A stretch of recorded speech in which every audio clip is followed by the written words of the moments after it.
buenas tardes a todos. Aquí nuevamente en otra edición de Actualidad Notarial por Radio Sentidos.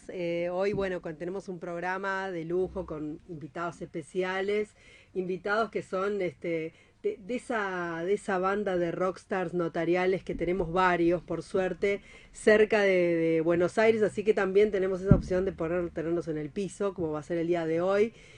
Así que bueno, ya los que estuvieron siguiendo la previa del programa, bueno, saben de quién se trata y también de la consigna que les propusimos, que nos enviaran preguntas para que este invitado especial pudiera contar un poco del hecho. Bueno, vamos a develar la incógnita, así que vamos a contar que vamos a tener presente hoy al escribano Javier Moreira, que va a estar aquí en Actualidad Notarial contestando varios temas que se han planteado con preguntas de los oyentes que llegaron en estos días, pero sobre todo vamos a hablar un poco de actualidad en general, de qué es lo que está pasando en el notariado, un poco algunos temas que estuvimos en estos días con el proyecto de ley para la reforma del trámite sucesorio extrajudicial.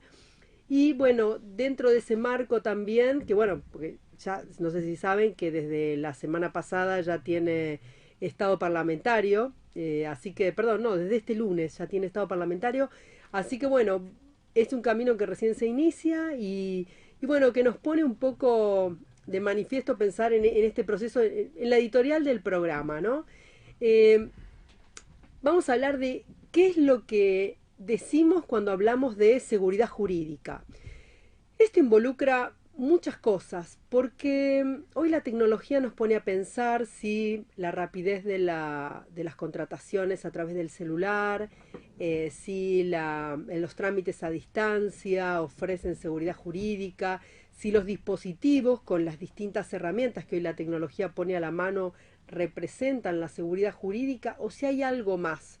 Si de golpe incluso la Corte de Europa se ha puesto a pensar eh, en qué nivel queda el consentimiento informado de las personas a la hora de tomar contratos de servicios o de prestaciones, si existe un real conocimiento de lo que se está llevando a cabo. Y en paralelo con eso pensamos en esta ficción, ¿no? Con la que hablamos también con la doctora Graciela Medina respecto de la labor de los jueces eh, y, digamos, y de los actores sociales que parecen tener a su cargo el máximo de seguridad jurídica, porque uno cuando piensa, bueno, lo dijo un juez, eh, chau, es verdad santa, ¿no? Y entonces lo mismo a veces pasa con el paralelismo que hacemos con la tecnología, ¿no? Dice, bueno, no, está en el celular, está en internet, está en Wikipedia, es cierto, ¿no? Y digo, ¿es tan así?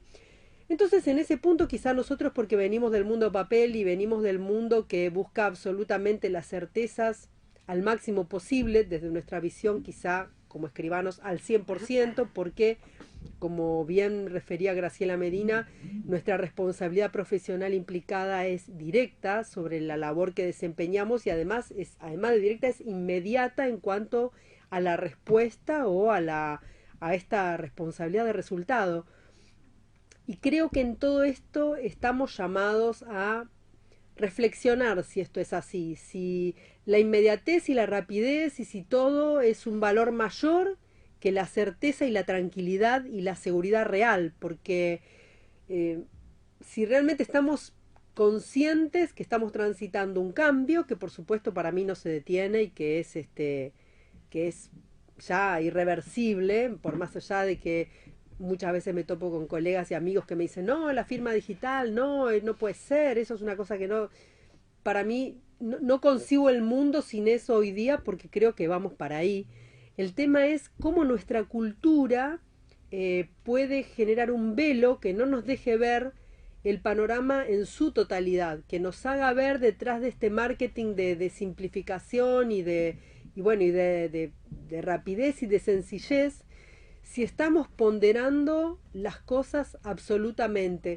Quizá, bueno, nosotros por una cuestión de deformación profesional que solemos ver fantasmas por muchas partes, porque bueno, estamos acostumbrados a prevenirlos, entonces cada uno de nuestros pasos parece un juego de ajedrez. Uno mueve para un lado, pero a la vez piensa 3, 4 jugadas más. ¿Qué hago entonces si el otro hace esto, si el otro hace lo otro? Y trato de, en el esquema contractual, en el esquema de acuerdos, en el esquema de asesoramiento, prever la mayor cantidad de variables posibles. ¿Para qué?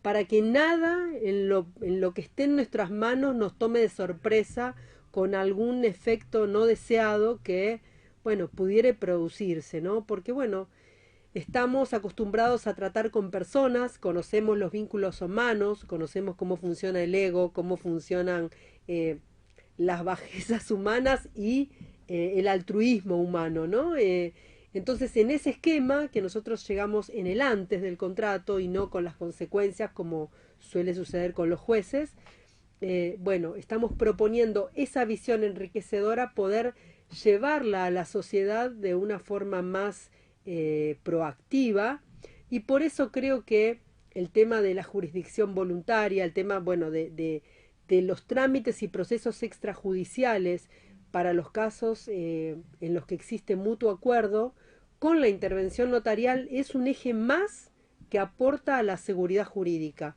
porque es un profesional, como venimos diciendo, formado específicamente para eso, para prevenir los conflictos, con un alto nivel de capacitación técnica, porque realmente los temas notariales abarcan todos los ámbitos del derecho, y además con una permanente actualización, porque justamente en el ejercicio es realmente algo con lo que hay que estar muy actualizado. Y bueno, y por eso creo que lo llamo a la reflexión de pensar si estamos listos, si estamos preparados para estos desafíos y cuál entendemos que tiene que ser el rol de cara al siglo XXI. Este año, bueno, a fin de año también va a ir renovación de autoridades en el Consejo Federal, y bueno, y también se plantean los desafíos de cuál va a ser el rol, ¿no?, de de las autoridades notariales y de las instituciones notariales de cara al nuevo periodo que se avecina en este escenario. Creo que son muchos los desafíos para los profesionales en forma individual, cada escribano en su escribanía, entender que el marketing del servicio que presta es fundamental, porque si el cliente no entiende qué es lo que va a hacer a la escribanía y no se va contento y no se va con ganas de más, de irse y decir, deme su tarjeta escribano, la verdad que lo primero es que lo veo, pero tengo otro tema que le quiero consultar en algún momento. O sea, cuando uno se va con un cliente, que digamos, un cliente se despide y le dice eso, realmente es una satisfacción, porque uno siente que llegó, ¿no? Que llegó al otro, que ese humano sintió que encontró un confidente patrimonial en quien resguardarse, sin que esta persona tenga ningún interés, porque sabe que eso es lo más fuerte, ¿no? A veces uno siempre dice, y le cuento esto a alguien y se pincha, o le cuento tal cosa al otro y a lo mejor se lo cuenta a fulano. En cambio, el profesional tiene esta cosa de imparcialidad, que el del juez para la paz, que creo que hay que reforzar, hay que sentirse más orgulloso de eso y realmente llegar a la escribanía, aunque está en una situación complicada, donde el mercado inmobiliario viene medio medio, bueno, hay que buscar en dónde uno puede poner el valor adicional a la comunidad para también sentir esa satisfacción, ¿no? Que lo que uno hace algo por su entorno, por su pequeña patria, que es su barrio, que es su localidad, que es su colegio, participando y también exigiendo a las autoridades locales y a nivel nacional, bueno, que tengan una actitud más proactiva con la realidad que se avecina, porque eso es lo que el notariado necesita también, eh, porque bueno, esas autoridades también forman parte de un gremio, y un gremio, a la vez de que tiene el control de la matrícula, también tiene la defensa y el crecimiento y la proyección de los profesionales que se desempeñan bajo su tutela y su protección. Así que bueno, con esta reflexión quería pensar en que gracias a que un legislador ajeno al notariado y de una pequeña provincia como es Neuquén presentó este proyecto y puso en el tapete algo que desde hace años, y que hubo proyectos anteriores que quedaron en la nada y un montón de situaciones que están ahí sin solución, lamentablemente. Bueno, a ver si esta vez la experiencia nos permite capitalizar todo eso y traer respuestas distintas para las necesidades actuales, que siguen siendo las mismas, agravadas por el aumento de la población, por el aumento de la litigiosidad y bueno, y por el colapso absoluto del sistema judicial que desde ya no da para más. Así que bueno, dicho sea esto, damos inicio al programa y bueno, y les presento aquí, buenas tardes Buenas Laura, tardes. buenas tardes, tardes Vicky. Chechu, ¿cómo estás? ¿Todo Bueno, hoy bien? tenemos un temario amplio porque vamos a hablar un poquito de este proyecto, vamos a hablar también de planificación sucesoria, pensando un poco de qué es lo que pasa en la etapa posterior a la muerte, pero en la etapa previa.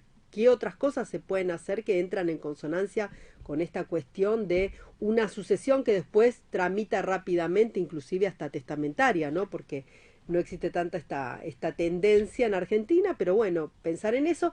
Y después también vamos a hablar en la segunda parte del programa sobre este fallo polémico que nos pone a todos a pensar a ver cuánto valen las tareas del hogar y qué hay detrás o no del resignar esta opción de poder ejercer la profesión. En este caso, bueno, para una mujer, pero bueno, podría ser para un hombre A la también, ¿por qué inversa, no? claro. Así que bueno, Un eso amo de casa. exactamente, ¿por qué no? Así que bueno, de ahí vamos a estar. Bueno, le damos inicio y bueno, vamos a pasar al invitado del programa porque la verdad lo tenemos en el piso y dijo que se va a quedar hasta el final. Entonces, bueno, lo presentamos aquí, lo tenemos a Javier Moreira. Muchas gracias Javier por venir, que además nos trajo un rico regalo, algo dulce para pasar la tarde. Sí, hola Victoria, ¿cómo estás? Bueno, Laura, Cecilia, un gusto estar acá. Realmente te agradezco muchísimo por la invitación. Uno puede estar acostumbrado a dar una clase para muchas personas, pero las luces y los micrófonos también tienen lo suyo. Sí. Así que bueno, es un gusto estar acá con tanta gente amiga y que uno aprecia.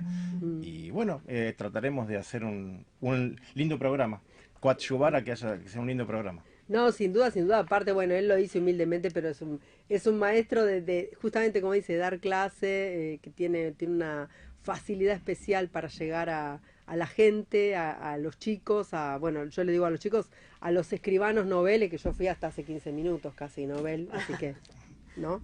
Pero bueno, ¿vos qué opinas, Laura?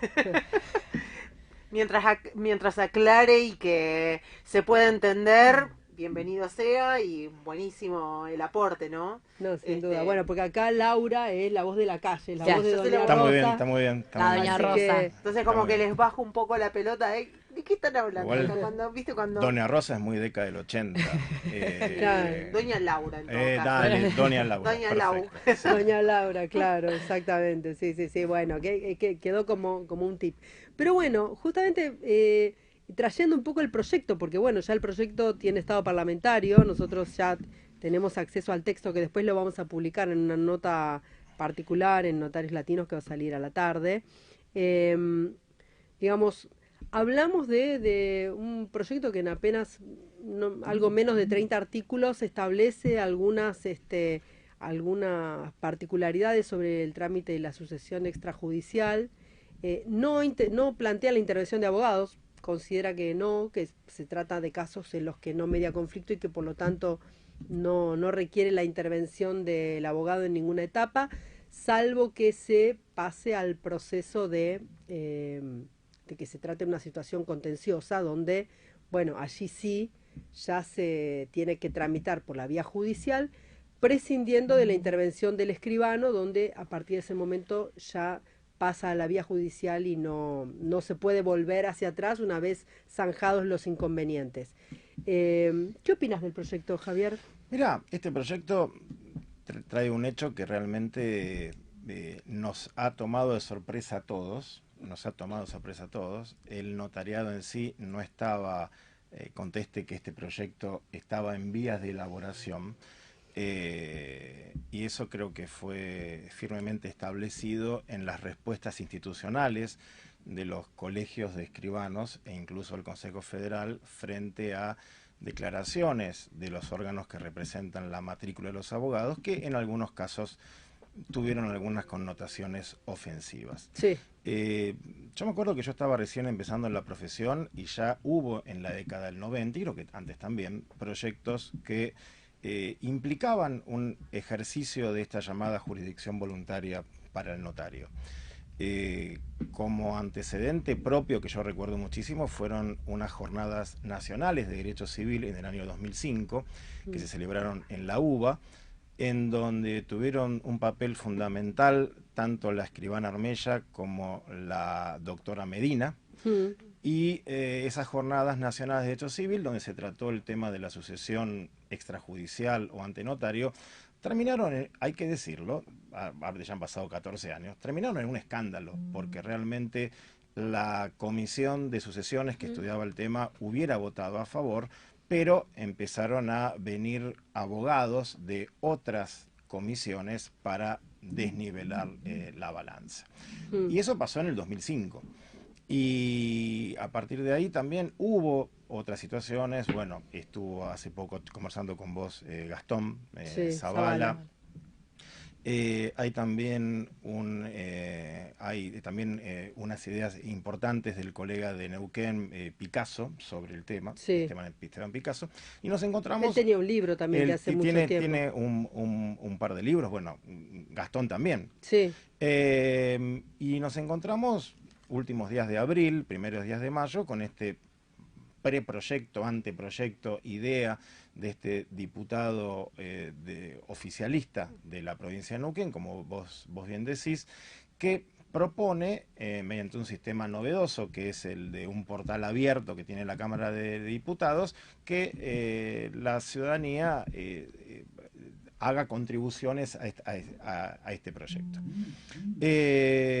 Terminado el periodo de contribuciones, como también vos bien lo dijiste, el viernes pasado se presentó formalmente ante la Cámara de Diputados, por lo tanto ya podemos decir que este proyecto tiene un estado parlamentario, un estado legislativo y un trámite el cual puede seguirse públicamente y que irá pasando a las diferentes comisiones para luego eventualmente ser tratado.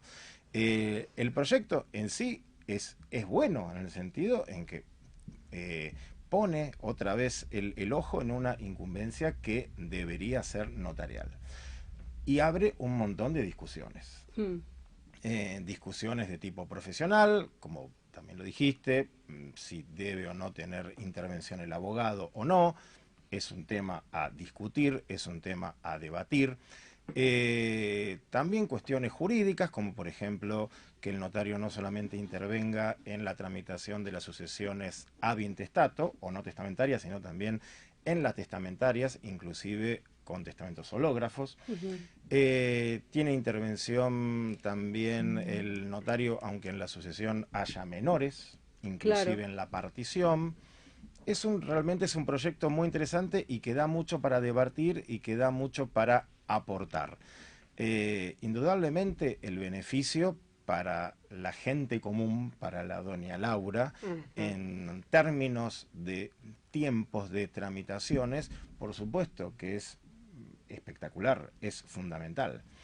Y además creo que el proyecto, a cómo se presentó, a cómo se originó o se publicó por primera vez, hace un cambio muy importante en la cuestión de los honorarios, porque ya no es un honorario de acuerdo, hablo del acta de notoriedad, no es un honorario de acuerdo a la cuantía de los bienes, sino que es un honorario fijo o entre ciertos parámetros que determine la legislación local. Por lo tanto, esto también es importante porque remarca que el fin de este proyecto no es un lucro para el notario, sino un beneficio para la comunidad. Es decir, la gente va a saber que con un honorario mínimo o entre un mínimo y un máximo ya establecido de antemano, y no porcentual ese mínimo máximo, no entre el 6 y el 18%, sino entre X y Z, se va a poder terminar con el acta de notoriedad. Creo que es un cambio muy importante. Y algunos de los que hicimos estos comentarios públicos lo pusimos en ese portal abierto. Sí, sin duda, bueno, fue importante, nosotros tratamos de promover que también se tomara conciencia porque es como todo, tenemos como el notario, a veces yo creo que, y acá sí le doy la razón un poco al presidente del Colegio de la Ciudad de Buenos Aires, Claudio Caputo, cuando asumió su mandato, él dijo dentro de su discurso, el notariado ha confundido el recato con decir realmente lo que sabemos hacer, ¿no? A veces por una cosa decir, bueno, no quiero hablar bien de mí mismo, recato porque entiendo que no corresponde. Yo creo que eso ha sido un grave error. Bueno, y ahora tenemos que ir a lo que podemos hacer. Exacto. No solamente lo que sabemos hacer, sino a lo que podemos hacer. Y dentro de lo que podemos hacer, vos lo dijiste, demostrarle a la comunidad que en 2019 el notario argentino está totalmente facultado, capacitado y en condiciones de acometer a todo el mundo digital. Claro, sí. Es decir, eso lo podemos hacer, lo hacemos muy bien. Vos hablabas en tu editorial, salió hace poco un artículo de un abogado que habla mucho de derecho informático, Gastón Bieli, lo publicó en La Ley, que es de Lomas de Zamora, o sea que es vecino mío, y habla del tercero de confianza que acredita lo que se ve en el mundo digital. Y él dice, bueno, no siempre se puede tener un escribano a mano, o por ahí el escribano no está capacitado, no puede hacer la comprobación. No, creo que lo que tenemos que demostrar es que el escribano está a mano. Se lo publicó La Ley, creo que la semana pasada. Y habla de que hay empresas que sacan una foto y eso da seguridad. Yo digo, no, la seguridad la damos nosotros. Claro. La seguridad jurídica no la da una empresa informática que está en Estados Unidos. Claro. Además, claro, que puede ser hackeada. ¿Quién da la seguridad? El escribano de Ciudad de Buenos Aires, de Provincia de Buenos Aires, de Loma de Zamora, el escribano de Córdoba. Exacto, el escribano de Tierra del Fuego, el escribano de Jujuy. Ese es el escribano que da seguridad jurídica. De seguridad jurídica con informática. Ahí ese hay un tema muy grande para trabajar en eso. Hoy en día es cierto, las capacitaciones, claro. La universidad notarial está en esto, los colegios también, estamos tratando de decir, bueno, hay que capacitarse en eso, pero ya. Claro. Para involucrarse, Para involucrarse, ¿no? por supuesto, porque le tenemos que demostrar al mundo que nosotros damos seguridad jurídica con nuestra propia idiosincrasia y con nuestra propia manera de ser, pero aún en el siglo XXI y aún en un formato digital. Totalmente. Que de hecho pasa. Que si vas, por ejemplo, a hacer una solicitud en un banco, por ejemplo, y que llenas un formulario que estás completando y te está respondiendo un bot, por ejemplo, que vos tengas la garantía que del otro lado también tenés la seguridad jurídica de decir, bueno, yo estoy cargando todos estos datos, te estoy siendo confidencial y con una máquina, pero que esa máquina del otro lado tenga también tenga el respaldo de un notario, un escribano, ¿no? que me hace un funcionario público que cumpla, pero a ver, incluso sin ir más lejos, los trámites TAD, o sea, todo muy bien con TAD, señores del Ministerio de Modernización, los queremos, no es personal el tema. Pero lo cierto es que vos querés hacer una rúbrica de un libro y yo te digo que el Camel Trophy es más o menos lo mismo. Porque cuando no se cae el sistema, cuando estás cargando todo y de golpe se corta y eso supuestamente pasa a borrador, pero eso lo sabe el que creó el sistema y la tía del que creó el sistema que le cebaba mate a la madrugada, porque después no lo sabe más nadie. Y eso vos lo vas pagando en horas de prueba y error, prueba y error, prueba y error. Y el que pone la cara frente al requirente que viene a pedir ese trabajo es el escribano. Entonces, el que queda entre comillas como o el incompetente, el que no sabe, lentifica todo el proceso. Es el escribano y nada que ver. O sea, muchachos, entérense, ustedes lo de sistema, a ver si por favor, por lo menos el de esta punta, habla con el de esta punta para que sepan que lo que sale de acá tiene que entrar acá. No es que lo que sale de acá, qué maravilloso que soy, me quiero y listo. No, porque eso llevado a la práctica, entiendo que acá hay una situación compleja, es un proceso, hay trámites que involucran diferentes jurisdicciones. Igual no se deja nunca de requerir esa persona que dé un asesoramiento o que uno recurra. Y eso es importante, no solamente la capacitación, me parece, sino el hecho constante que la gente también sepa que no, quiero el escribano me va a calificar el acto, me va a asesorar. No solamente creo que es desde lo institucional, sino también nosotros trabajo hacia afuera de la escribanía. Que la gente, esto lo resaltamos en el programa pasado, también habíamos hablado de ese temita, que sepa que no, está bien, puedo hacerlo trámite a distancia, la rúbrica, pero ¿qué me conviene? Y así con infinidades de trámites, ¿no? Sí, yo creo que es necesario profundizar aún más la comunicación. La comunicación, institucional del colegio, diciendo el escribano y la seguridad jurídica van de la mano y no son conceptos que son contrapuestos con la velocidad de estas transacciones. Totalmente, ni con la modernidad. Ni con la modernidad. Porque a veces, mira, yo he visto varias que dicen, bueno, estamos desde hace 3000 años, y la gente, yo te digo sinceramente, yo me dice, bueno, ya es hora que se vayan yendo, ¿no? Porque está desde hace 3000 años, y en realidad yo pienso que hay muchas cosas más para contar que del pasado. El pasado es el pasado, y el pasado, en el fondo, es una historia que nos da una identidad, pero el mundo cambió. Entonces nosotros tenemos que hablar de cara al futuro, los que somos, con todo ese bagaje y esa transición que hicimos hasta llegar hasta acá, pero ahora tenemos que mirar para adelante, contar para adelante, porque si no parece que siempre estamos hablando de un pasado mejor que casi con añoranza queremos que vuelva, y yo ya no sé, la verdad que no sé si quiero que vuelva, te lo digo sinceramente, porque yo amaba mucho la Lexicon 80 y todo, y la matrícula esa de provincia que no se podía ni borrar ni nada, pero hoy, lo hablábamos con Cecilia en la semana, hoy con este tema de que se genera la minuta digital desde la escribanía, es lo mismo que el cartón de provincia amarillo que antes lo hacía el escribano, nada más que en lugar de ser en papel, es digital.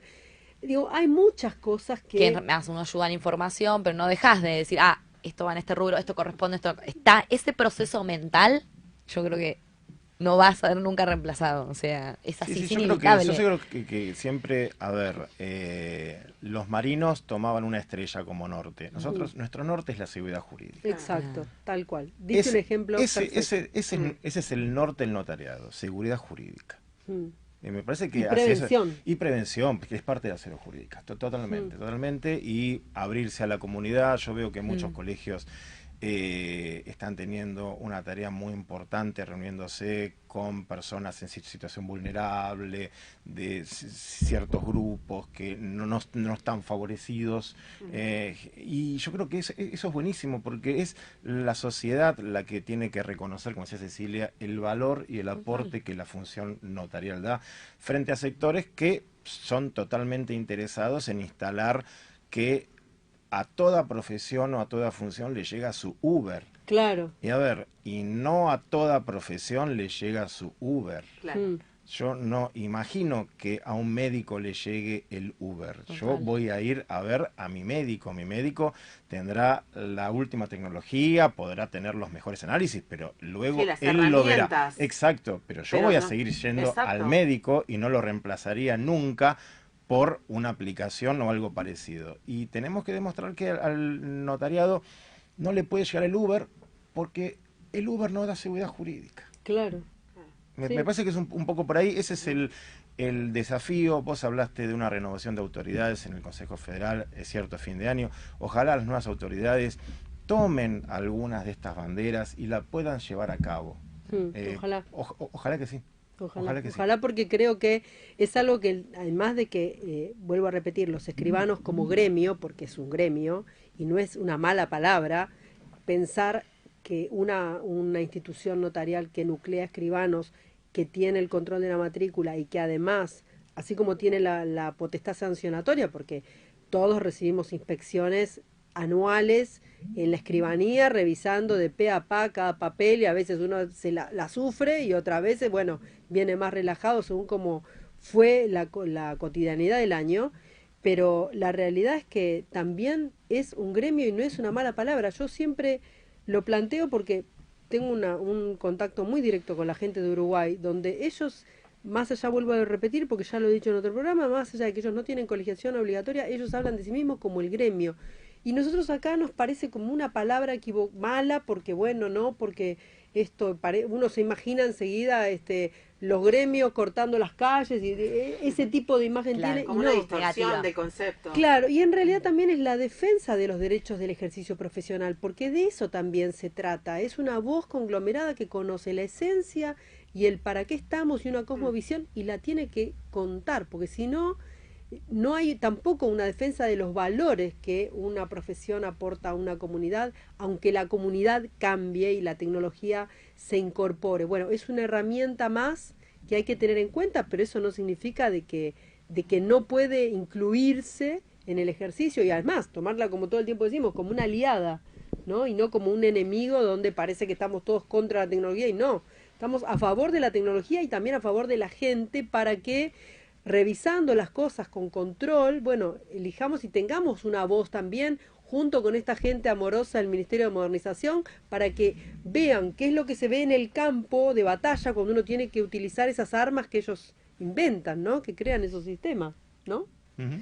Bueno, ahora ya nos llega un momento de un corte, así que vamos a hacer una primera pausa y después en el otro bloque vamos a hablar de lleno un poquito de planificación sucesoria y del fallo polémico.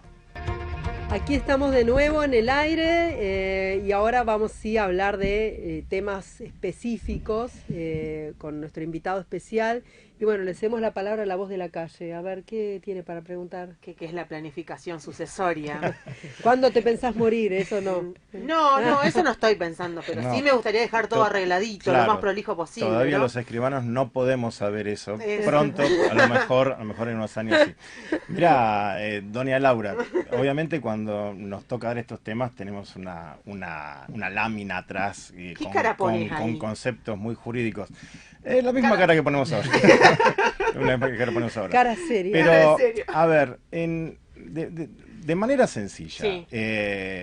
nos va a pasar a todos. Totalmente. Nos va a pasar a todos. Y la cuestión es un poco lo que vos dijiste, dejar un poco todo arregladito. Y dejar un poco todo arregladito, ojo que no siempre es únicamente respecto de los bienes. Hay también una planificación sucesoria extrapatrimonial que está muy ligada a los actos de autoprotección, es decir, qué pasa Claro. cuando yo ya no puedo gobernar mi propio cuerpo, con las directivas médicas anticipadas, el hecho que yo quiera o no quiera someterme a ciertos tratamientos. Algo que está cada vez más, algo que se ve cada vez más comúnmente, que es el destino del cadáver. Yo sé que son cosas horribles para hablar. difíciles. El destino del cadáver, Sí. quiero que me cremen, quiero que no me cremen, quiero que esparzan mis cenizas en la cancha de Boca, o de Vélez Arfiel, o de cualquier otro club, o en el Río de la Plata.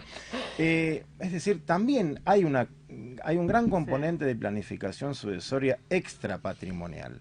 Pero, obviamente, la planificación sucesoria importante, si vos querés, es la material, claro. Es la material. Y ya el anterior código, vos sabés que hace casi 4 años modificaron nuestras normas civiles. Teníamos el Código Civil de Vélez Arfiel, ahora tenemos el Código Civil y Comercial. Ya el Código Civil de Vélez Arfiel establecía ciertas instituciones de planificación sucesoria. Por ejemplo, las donaciones, es decir, la posibilidad que vos dones tus bienes de manera anticipada como un anticipo justamente de herencia a tus hijos. O un instituto que no era muy utilizado, que se llamaba partición por ascendiente. Estos institutos están hoy en día, está la posibilidad de donar tus bienes, está la posibilidad de hacer una partición anticipada de tu caudal sucesorio entre los ascendientes, pero un poco lo que trajo todo este tema a la luz fue un hecho muy puntual. En el Código Civil de Vélez vos no podías hacer ningún tipo de acuerdo sobre una herencia futura. Sí. Es decir, vos podías donar un inmueble a tus hijos, hacer una de estas particiones, pero no podías hacer contratos sobre herencia futura diciendo yo quiero que vos seas mi heredero o yo renuncio anticipadamente a pedir tal bien. Eso estaba prohibido. Ahora el Código Civil y Comercial trae una gran novedad. Gran novedad que fue muy resistida y que es actualmente muy resistida por parte de la doctrina civilista, que es la posibilidad de realizar pactos sobre herencias futuras. Es decir, contratos que tienen por mira una herencia futura. Pero claro, ¿cuándo o en qué circunstancias? Teniendo en miras la empresa familiar. Es Claro, decir, porque antes los pactos estaban prohibidos porque uno decía, bueno, hago un pacto con él y después lo mato y se claro, como que ya exactamente, está, me quedo con bueno, los bienes. se decían que eran O el escribano, no solamente le ilegales, le sino, dejo todo al escribano claro, antes de firmar. no solamente ilegales, sino también inmorales. Hoy Claro. lo que se busca es justamente que entre los futuros herederos y dentro de algo más amplio que se llama protocolo de familia, ya se establezca cómo determinada empresa o determinada participación societaria va a seguir teniendo una vida activa luego de la muerte por ahí del padre o la madre que han sido los fundadores de la empresa. Claro. Es decir, ahora el código no solamente no los quiere, sino que hasta los fomenta, diciendo es bueno. ¿Por qué? Porque se evita el conflicto. Claro. Porque se evita el conflicto en el sucesorio. Entonces, al surgir esta norma del artículo 10.10, segundo párrafo, no quiero ser muy aburrido en esto, pero al abrirse ni en esto ni nada, al abrirse la puerta de realizar pactos de herencia futura, los cuales son importantísimos, y el notariado tiene que empezar a hacerlos. Sí. Porque si no los hacemos nosotros, van a venir otros y los van a hacer. Lo tenemos que tomar como una incumbencia tan importante como una compraventa o una hipoteca. Claro. Tenemos Sin que duda, empezar a hacerlos. porque uno se puede inclusive hacer un montón de ingeniería de prevención de conflictos. Totalmente. Que es que el escribano es el primero que se entera de todos los problemas que tiene la empresa. Totalmente. Porque el padre cuando viene dice, no, que mi hijo, no, que entró mi yerno y qué tal, qué cláusula puedo poner en el tema societario porque ahora, además, mi yerno es bárbaro y mi hijo es un vago y ya tengo un problema familiar porque dice que lo prefiero. O hay dos hijos, suponete que tenés un emprendimiento agrícola ganadero, tenés dos hijos, yo siempre pongo el ejemplo más básico. Sí. Uno de los hijos es ingeniero agrónomo, trabaja con el padre, el otro es abogado, escribano, contador, y no entiende nada de la explotación agropecuaria. Entonces, ya se hace un acuerdo entre esos dos hijos diciendo, bueno, cuando fallezca papá o mamá, el que es ingeniero agrónomo se va a quedar con la explotación y el otro va a recibir otros bienes. Claro. Recibirá el departamento en la ciudad, recibirá un auto, recibirá cuentas bancarias, recibirá otra cosa. Es decir, sí, será compensado de otra forma. Exacto, será compensado de otra forma. ¿Y eso qué hace? Evita el conflicto, porque si fallecen el padre o la madre, puede generarse la pelea luego entre los hermanos y se cae el emprendimiento. Y cuando se cae el emprendimiento, se cae la actividad económica. Cuando se cae la actividad económica, se pierden los empleos. Y es un efecto dominó. Es un efecto en cascada. Claro. Y se cae la explotación y entonces el negocio que vende los implementos agrícolas que están en la ciudad se cae y se caen las economías regionales. Entonces, este código, muy bien, a mi modo de ver, fomenta este tipo de acuerdos. Y a partir de ahí se volvió a revitalizar todo lo que era planificación sucesoria, que ya venía un poco del Código de Vélez y que ahora está mejorado, ayornado. Por ejemplo, lo que se llama, en el primer programa, la dispensa de colación, es decir, la posibilidad que vos, como padre o madre, puedas mejorar a tu hijo donatario en la misma escritura, no tengas que hacer un testamento. Hay una simplificación de todo esto. Yo siempre digo, volviendo al principio, la muerte obviamente la tenemos todos. Es inevitable, sí. Pero lo que sí se puede evitar con la planificación sucesoria es, en muchos casos, que se inicie el sucesorio. Hay herramientas para que el sucesorio no se haga, por ejemplo, la partición por ascendiente, que ya implica una partición, pero entre el futuro causante y sus futuros herederos, una distribución de bienes que es muy interesante, muy interesante. Ahí evitamos el sucesorio, o si no lo podemos evitar, al menos que el sucesorio se rija por las reglas que el causante y futuro causante estableció en vida. Claro. Es decir, se evita la pelea porque no se le da espacio a los hijos a que haya contiendas entre ellos, sino que el padre ya estableció cómo se van a repartir, cómo se van a adjudicar los bienes. Y eso, ojo, que ya estaba en Vélez. Pero ahora es como que, bueno, le sacamos el polvo a un montón de instituciones y es un desafío esto, analizarlo hoy a la luz del siglo XXI, en nuestro año 2019, y el escribano tiene el rol preponderante.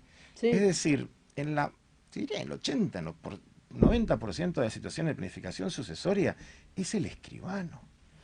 Por ejemplo, una indivisión de una herencia. El código te permite que vos, siendo padre o madre, digas, bueno, le saco la foto a cómo está la herencia en el momento de mi muerte y esto va a seguir así durante 10 años. Es decir, evitamos las peleas entre los coherederos por 10 años. Eso es indivisión hereditaria.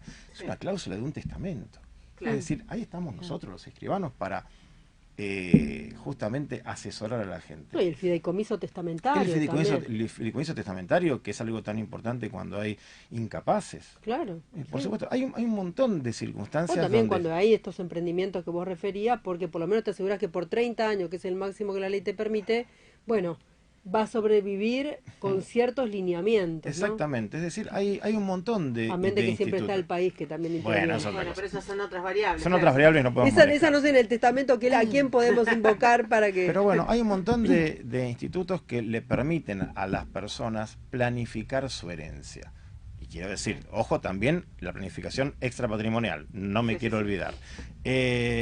Pero desde el punto de vista patrimonial, hay un montón de institutos que uno cuando a veces nos traen los expedientes para hacer las ventas por tracto abreviado y vemos que son un cuerpo, 2 cuerpos, 3 cuerpos, peleas entre los coherederos, notificaciones de acá, notificaciones de allá, y uno dice, pucha, el padre o la madre, ¿cómo podrían haber evitado todo esto? Aparte, de- conociéndolos a cada uno de sus hijos, que sabía Exacto. mejor que el juez, ¿no? O sea, o Totalmente. mejor que los mismos abogados en la contienda. Ujú. Qué fácil que era para el padre o la madre impedir todo esto. Claro, ¿Y por qué? Por no asesorarse debidamente. claro. Sí, sí, sí.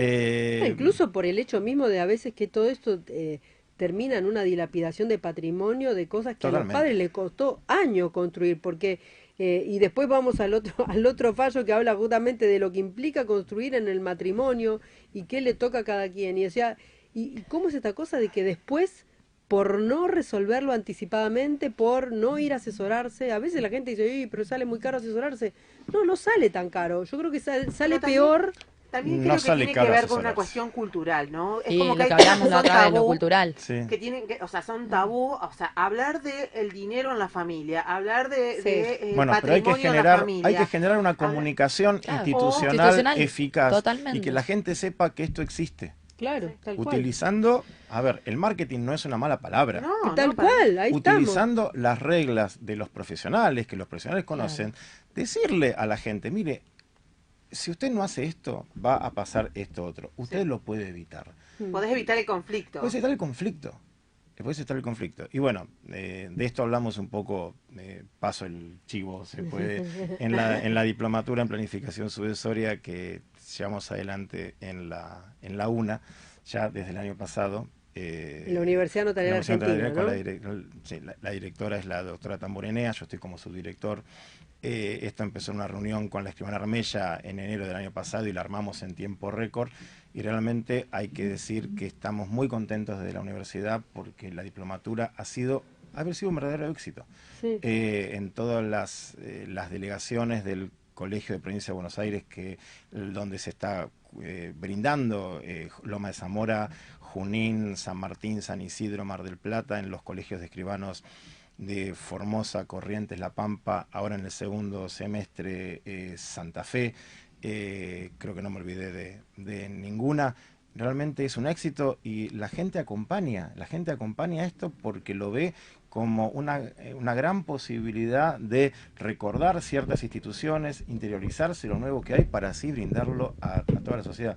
Realmente estamos muy, muy contentos. Sí, sí, yo creo que sí. Aparte, me parece que es muy importante, como vos dijiste el ejemplo exacto, desempolvar estos institutos que estaban ahí y uno porque, bueno, tiene otras cosas más a mano, a veces la pereza, a veces la falta de visión, porque yo creo que detrás de todo esto también, a veces nos tiene que llegar la crisis de algún lado para que vayamos a ver qué otra cosa más tenemos que podemos usar.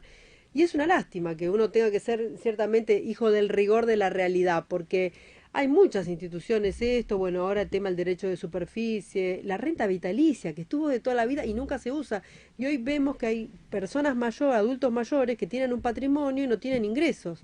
Entonces, ¿cómo hacen para pagar las expensas, para sostenerlo, para pagarse los remedios? Y a lo mejor a lo mejor no tienen herederos o aún teniéndolos, con esta cuestión de la planificación sucesoria, hacer un pacto de renta vitalicia para asegurarse que mientras viva, subsista estos bienes, le redunden en algo para poder él estar. Entonces, creo que hay muchas cosas en las que hay que activar la creatividad y hacer, como vos bien decís, agarrar el plumero y empezar a desempolvar todas estas herramientas que están a disposición. Y aparte, ¿no? yo quiero decir de vuelta esto.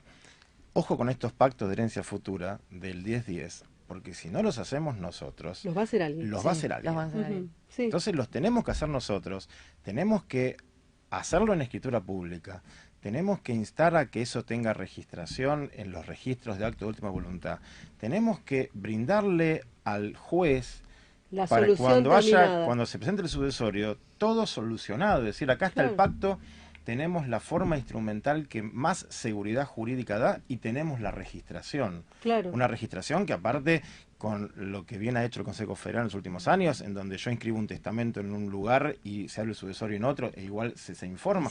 No, tenemos una registración federal. Claro. Sí. Tenemos que hacer todo esto porque van a venir otros amigos a hacerlo y ahí nos vamos a poner a llorar. Nos vamos a poner a llorar. Hay que empezar a hacerlo. Hay que empezar a hacerlo. Sin duda. Y bueno, y justamente atado a este tema que es tan interesante, vamos a hablar un poquito, porque nos quedan apenas 15 minutos de programa, de este fallo que habló justamente de la compensación, a raíz de que vos hablabas de estas cuestiones de las compensaciones, también en realidad de otro ámbito entre herederos, pero bueno, pone un poco en el tapete esta cuestión que todavía no está muy en uso en Argentina, que es otra de los institutos que también puso más en boga la reforma del código, que tiene que ver con los pactos de convivencia y también los acuerdos prematrimoniales, que aquí nunca se usó, siempre estuvieron, porque los acuerdos prematrimoniales ya estaban en el código de Vélez, y la verdad que yo no he visto nunca ninguno. Por supuesto que yo soy muy joven, pero... los cuatro que somos muy jóvenes jamás hemos visto ninguno. Totalmente, nada de nada, fuera de una compraventa, una cosa así, no he visto nada.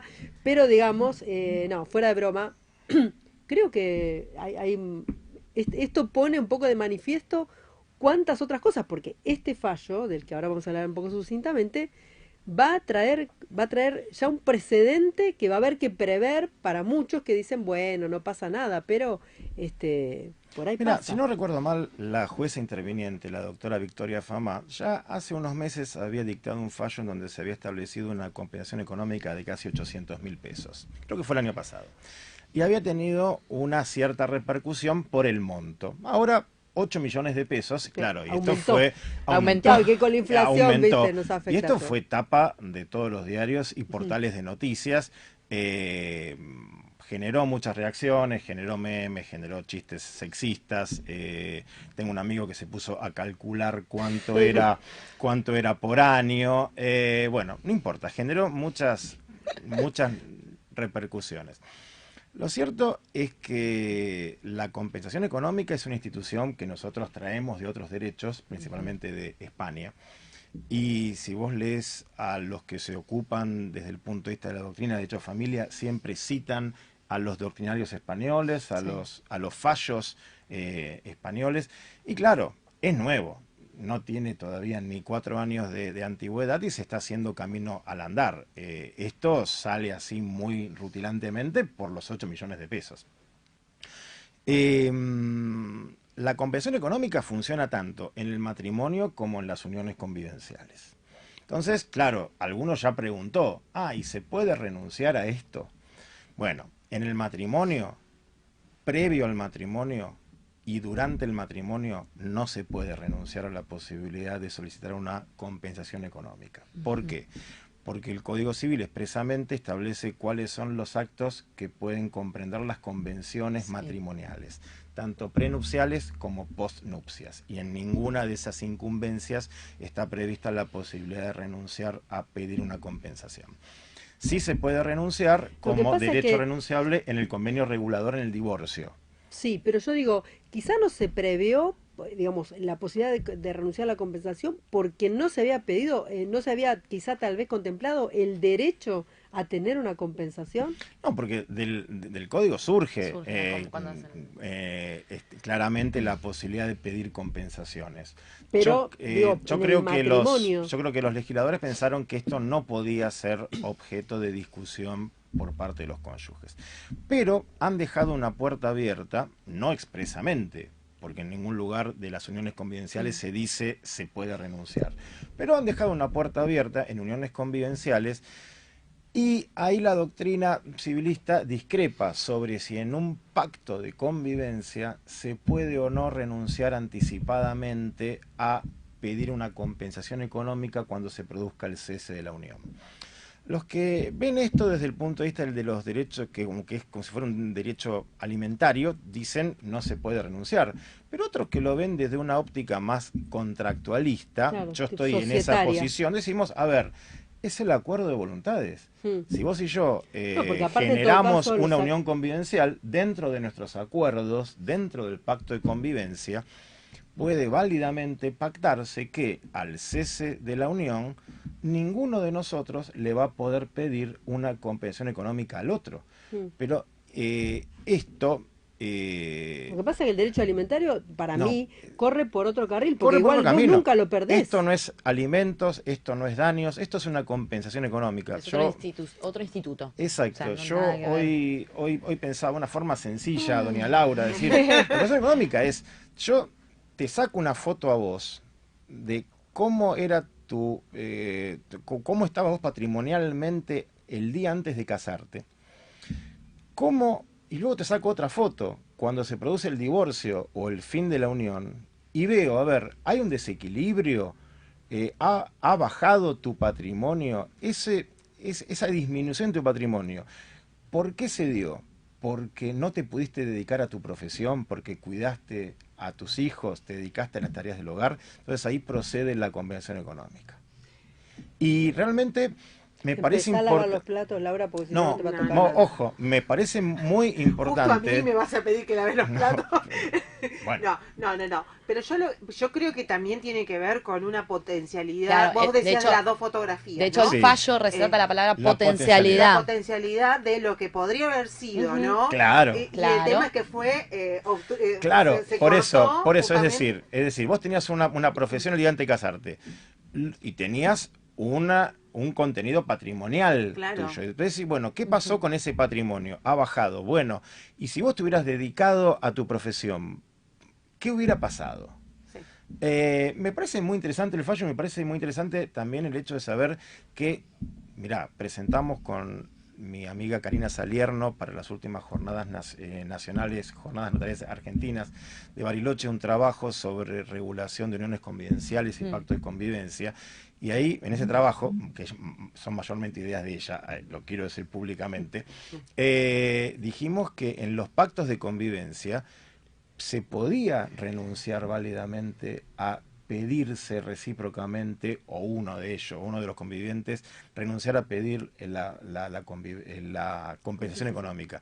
Me parece fantástico que esto lo estudiemos mucho los notarios para asesorar a la gente y decir, a ver, usted está en pareja, usted no puede quedarse con la regulación del código, porque la regulación del código fracasa. Usted tiene que hacer un pacto de convivencia. Lo tiene que hacer por escritura pública, además. Claro, no, sin duda. Que además... Y tenemos que hablar de esto. Es que, ¿sabes qué pasa? Mira, ahí también hay varias cuestiones, porque cuando la gente va, por ejemplo, a registrar sus uniones convivenciales, porque también, digamos, el código, viste, con toda esta vaguedad que a veces tiene, que por inscripta, la unión convivencial inscripta, o que la pruebe por cualquier otro medio de prueba. Ya nos deja con un problema porque viene a vender y no sabemos si la que viene es la novia o no es la novia, o él dice que es y no sabemos si tiene otra. O sea, todos esos problemas probatorios que no son menores, porque cuando es un patrimonio que tienen 3 pesos con 20 no pasa nada, pero cuando te cae uno que está viviendo con cubero, por ejemplo, algunas que son de público y notorio, pero otras no son tan de público y notorio,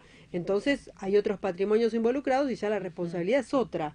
Entonces, ojo, es un tema que es importante realmente analizar y tener en cuenta, pero aún así, vos, digamos, si no tenés en la gente un poco como la costumbre de entender de que irse a vivir en conjunto con alguien no es solamente incluso ir a inscribirse, porque vuelvo a lo que te decía antes del registro civil de la Ciudad de Buenos Aires, por ejemplo, le ponen que cliquen si tienen régimen de separación de bienes o no, con un mero clic en un formulario. Bueno, Eso, da otro tema, Y entonces la gente cree, gran tema. sí, ya tengo división de bienes, y no sabe ni lo que está poniendo, ni qué está Claro. poniendo, si esa es la forma jurídica exigida por el código, si no lo es, o sea, y ahí vuelvo a lo que decíamos en la editorial del programa, ¿qué es la seguridad jurídica? Porque, a ver, todos andamos con un nivel de velocidad que dan lo mismo pera que manzana, que banana, y no es igual.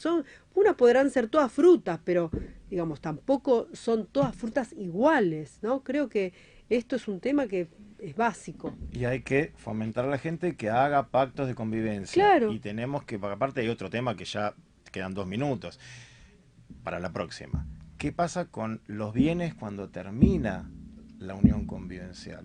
Porque a lo mejor los bienes están todos inscriptos a nombre de Sí, él, Pepito, vamos claro. a verlo de El una que tiene la vamos a verlo, factura. vamos Va de a una verlo de óptica una machista. perspectiva de género Claro. como hablo Sí. del fallo. Están todos a nombre de él. Sí, Pero a lo mejor está a nombre de él porque era el único que podía justificar ingresos. totalmente. ¿Y qué pasa cuando termina la unión?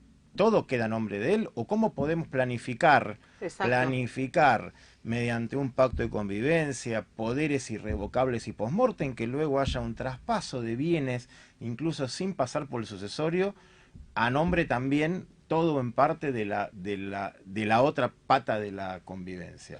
Claro. Son cuestiones que, a ver, el derecho de familia y el derecho notarial están tan Muy unidos unidos. Sí, Claro. sin duda. Que que Muchísimo. hay que sentarse mucho con la gente, hay que hablar, pero hay que empezar a hacerlo porque si no, lo digo por cuarta Igual, vez, lo sí, van a hacer otros, Igual Claro. insisto, lo van a hacer otros y nos vamos a empezar insisto a en llevar. el canal de comunicación de la institución hacia el pueblo, ciudadano. O sea, el ciudadano tiene que saber, Sí, hay que hacer comunicación institucional. Esto a lo full. puedo hacer. si me voy a convivir, Claro. y no me voy a convivir ahora, agarro la picha o el dentífrico como No, y que ya implica, está. No, a ver, obligaciones un compromiso, también obligaciones y derechos, ¿no? Hablamos siempre de No, obligaciones, ¿y qué es? también hay Porque derechos. hoy hablamos cuando veníamos un poco para el programa pensando en todo esto que íbamos a hablar. Hablamos, bueno, cuando uno parece y dice, no, lo que pasa es que cuando se termina el amor uno empieza a hablar del dinero. Mientras está el amor uno no, parece feo hablar del dinero. Y en realidad no, es al revés. Si justamente, si uno ama a alguien, bueno, lo que quiere es lo mejor y el momento de hablar las cosas de plata, digamos, es cuando arrancan, porque cuando quieren que hablar de las cosas de plata, cuando ya no se quieren ni ver, es el peor momento para hablar. Entonces, aunque parezca odioso, justamente es todo lo contrario, es en ese momento de inicio donde las cosas tienen que estar claras para todo el mundo. Lamentablemente, bueno, tenemos el régimen de matrimonio, donde es el código el que establece el régimen que se le aplica, entonces es como que uno no se ponía a hablar esas cosas porque ya las decía la ley. Ahora el juego está abierto y es distinto, entonces creo que es momento donde la gente, justamente con la libertad que está en sus manos, que la ley misma le dio, bueno, poder establecer cuál es el modelo de vida que quiere tener, ¿no? Bueno, así que, bueno, acá se nos fue el programa. Me dicen que se nos fue el programa, así que El lamentablemente... tiempo vuela en el aire, El sí, sí, tiempo es vuela en el increíble, aire, es es increíble. increíble. Javier acá no lo vamos a atornillar a la silla, no lo dejamos ir, así que los que No lo tengan abrimos que ver... ni los alfajores. abrimos. Ni nos dio tiempo ni alfajores ni un vaso de nada, la verdad que bueno, pero vamos a seguir con más, lo vamos a comprometer para que venga más seguido al piso y Y bueno, y agradecer a Alejandro también que Ale, nos hace claro. el aguante en estos sí, minutitos. estos Gracias, minutitos, Ale. en el minuto extra que ya nos pasamos. Bueno, les mandamos un fuerte abrazo a toda la audiencia y por favor, salgan a repasar todo y vayan a la UNA a anotarse a la maestría para poder dar un asesoramiento integral a toda la gente. Bueno, nos vemos el miércoles que viene. Chau a todos, hasta luego. Hasta luego. Gracias Javier, gracias por Gracias, venir. Muchas gracias.